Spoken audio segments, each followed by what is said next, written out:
आप दोनों अलग हो जाएंगे? हाँ कहो जैनब। उमर, तुम ठीक हो? रिहा हो गए और मुझे बताया भी नहीं? हाँ अभी अभी घर पहुंचा हूँ, शावर लेके आराम करना चाहता हूँ थोड़ा। मरवा खातून की दुआओं से मुझे एक बेटा हुआ। वाकई में? तुमने जो घड़ी मुझे दी थी और कहा था कि नकली है, वो दरअसल $53,000 की। जो तुम्हारी जिमल से बात हुई वो मुझे बताओ कि जरा।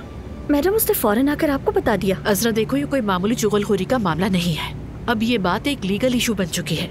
देखिए आपने वैसे उसकी हरकत, चुपचाप मेरे बैग में रख दिया और कुछ बोला भी नहीं। यानी सोचना ही कितना हॉरिबल है कि इतने छोटे लड़के पैसों के लिए ऐसा रास्ता अपना लेते हैं। आई नो तुम अपना वक्त मेहते के साथ गुजारना चाहते हो, लेकिन मैं तुम्हें सिर्फ देखना चाहती थी।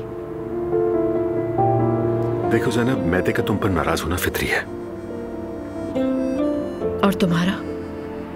मेरा दिमाग उलझा हुआ है। मैं आप जितनी पुरसुकून नहीं रह सकी, कम से कम शुरुआत में तो। तुम हक पर थी नूर बेटा, हक पर थी। लाला साहिबा ने नोटरी से वकालतनामा निकालकर अपनी तमाम जायदाद की निगरानी एक शख्स के सुपुर्द कर दी है। बात सुनो एक घटिया इंसान, तुम आखिर चाहते क्या हो? वाह, सख्त लहजा। क्या ज़ैनब ने नाराज किया है? हाँ?